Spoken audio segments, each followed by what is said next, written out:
Guys, ito kung gusto niyo mapabilis yung paggiling ng ng bawang. Pero ito multi-purpose po ito. Pwede siyang grinder, pwede pang basta pang pino ng mga gusto niyo pinuhin karne, mga gulay. Ito sample ito nabili natin sa Shopee. Pwede mo din. Lapit mo dito.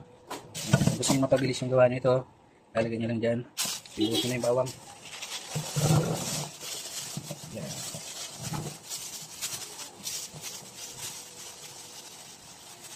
Gusto niyo mapabilis tapos takpan niyo.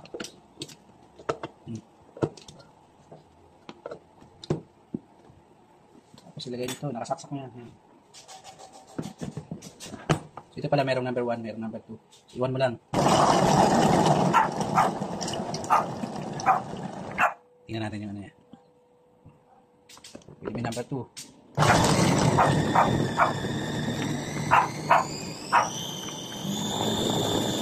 In just 1 minute. Yan, tingnan mo ang result. Yan, di ba? Walang pa yata 1 minute yun, seconds lang. Seconds lang? Oo. Mas pino. So para mapino pa yan, halukayin nyo lang. Meron siyang parang knife, plastic knife. So para bumaba sa blade yung mga yan yung pinagiging mo. Tapos again, press and hold the button. Uno.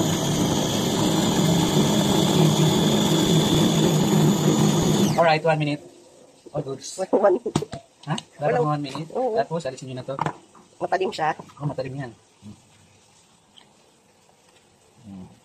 Tapos, ito ilagay nyo dito. Okay. Pag gusto nyo pa na mas pino, ulit-ulitin nyo lang. Diba? Alright. Okay. All goods.